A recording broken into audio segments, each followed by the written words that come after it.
Now that's... Ay! Hoy! Wala sila! Panghapak ko eh.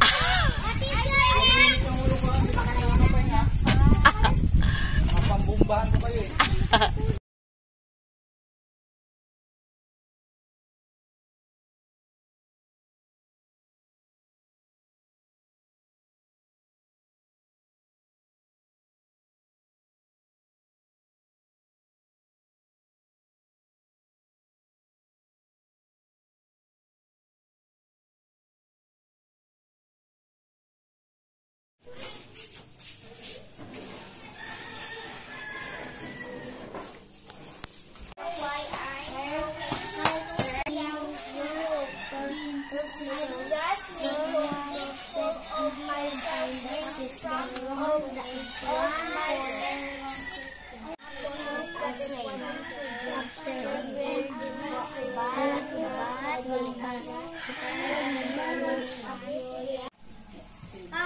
Alayan, may ganyan ako sa bahay.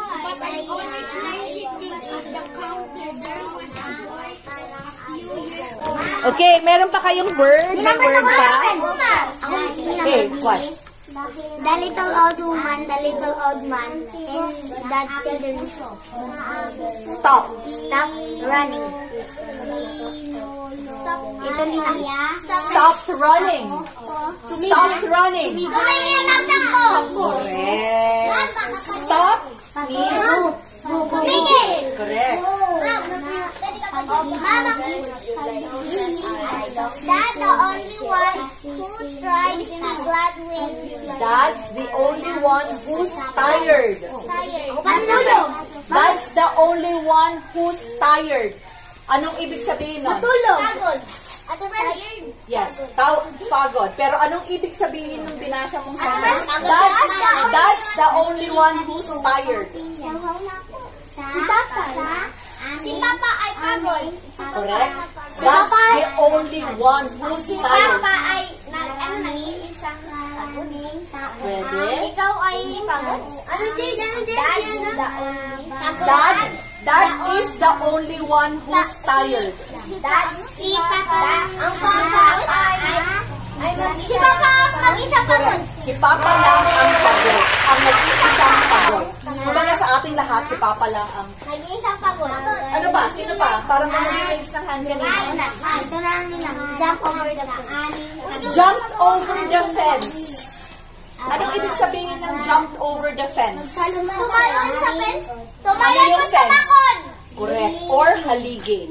Okay? Okay. Saan kaya? Parang walang pasiguday at saka. Saan kayo? We could read a book. Okay, that's another one. That's good. We could read a book. Ano ibig sabihin ng we could read a Pwede book? tayo tayong bahala ng book. Yes! Very good. Ano ba siya doing? What's she doing? Anong ginagawa? Correct. Anong ginagawa mo? Anong ginagawa niya? Babae. She. Right? Okay. Ano pa? Meron pa? Meron pa? They pulled and pulled until the crocodile let go. Ano yung pull? Hila. Hila. Ano yung push? Tula. Correct. So yung pull is opposite ng push. So pag nakita nyo sa pinto, pull, hila. Pag sinabing push, hila.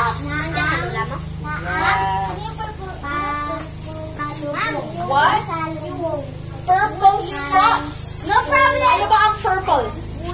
Violet. Color yun, di ba? Violet. Spots is tuldok-tuldok. Halimbawa, may chicken pox ako. It means you have spots. So, nagatuldok-tuldok. Yeah. Okay? Okay, last. Sige, last. No problem. Oh, no problem. Siyempre, alam mo, walang problema. No problem. Ano pa? Jen. Ay, wait lang. PJ, come very close. Please come very close. Pwede na kita. Ma'am, nauuhaw. No? Come very close. So yes, this is another good lesson. Meron kayong lesson na parehong word, parehong spelling, pero different meaning. Di ba may homonyms kayo? Lumapit ka sa akin ng dahan-dahan. Close can be yung sarado o yung close na dikit. Mami, sarado po. Come very close. So, ano ibig sabihin? Come very close. Lumapit ka sa akin. Sarado po. Todo.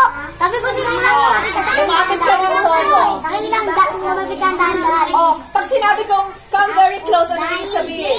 Lumapit ka sa akin. Pero pag sinabi kong please close the door, ano ibig sabihin ng close doon? Sarado po. Sarado. Number, Pag sinabi, you are close to me, ano ibig sabihin? Sarado ka sa akin or malapit ka sa akin? Sarado ka sa akin. Malapit ka sa akin.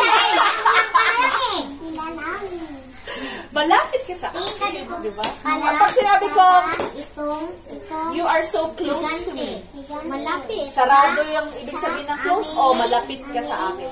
Masyado ka malapit sa akin. Yes.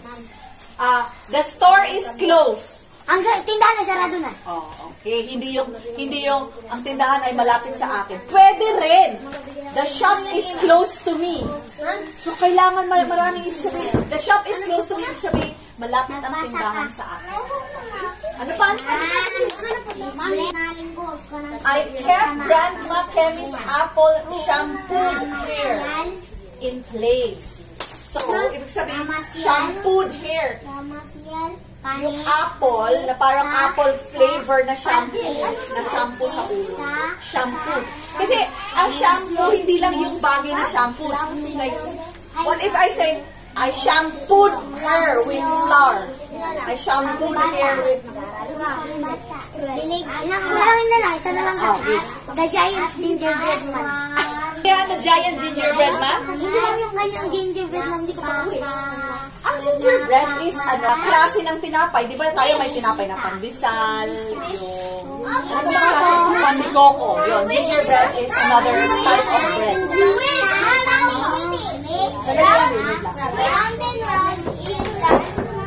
In the revolving doors. Ano ang revolving doors? Nag-aikot na ano? Correct. Very good idea. Rabbit. We could eat some food. We could eat some. Ano pa yun? Wala pa? Tama yung mga tanong mo kanina. Purple spots. So, paper clip collection. Ano ibig sabihin pag may paper clip collection ka? Pag may kailangan ka, pwede mo ipikit. Ay, pwede kira, Paper clip collection, ibig sabihin, may iba-iba kang collection. Halimbawa, yung paper clip mo, may kulay pink, may kulay blue. Ano pa, halimbawa, may collection ako na, I have chinelas collection. Ano ibig sabihin nun? May chinos. May iba't-iba kang collection ng chinelas. Meron kang ganitong chinelas, meron kang sandals, may crocs ka. Para pag sinabi mo, meron ako ipit collection. May iba na marami ba Correct. So, uy, may collection siya ng crocs. Uy, may collection Ito siya. lang. Masaya ka. Whatever the expression. Sana'y masaya ka. Try to jump over the fence. Di ba sinabi? Ano ba ang jump? Tripped and crashed. But he tripped and crashed to the ground and broke into little pieces. Trip? Ay, trip. Parang nadapa. Crash is, alam natin yung crash, di ba? To the ground, sa lupa, and broke into little pieces. Ano ang broke into little pieces? Nabasag ng mga maliliit na pera-peraso. Squish is, halimbawa, na ilagay mo yung tinapay sa upuan, no? Tapos na upuan mo, oh no, you squish it. Yes, napana. You squish the balloon, you squish the bread, you squish my clothes, you squish your cellphone. Pwede, pero yung cellphone hindi naman na si squish, di ba? Squish is only yung mga malalambot na na-squish. Number na naman ni number lang. Oh, phone, chinelas na squish. Madali lang. Mom, don't you? My friend just in there. Scared. Ano yung scared? Takot. Scared in there. Takot doon sa loob. Okay. Green, what was that? No, you don't. I'm hungry. Oh. Squeezing. Squeezing. Anong squeezing? Malambot na. Malambot. No? Squeezing means Malambot. Pinipit. piniga.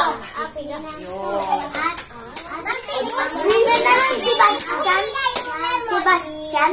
Squeeze the lemon. Very good. Yes. Oo. Ang dami nating words. We have to do this mountain. I'm excited to start. Ano ibig sabihin ng I'm excited to start? Nagagalak ako mag-umpisa. Excited akong mag-umpisa. Okay, last na lang.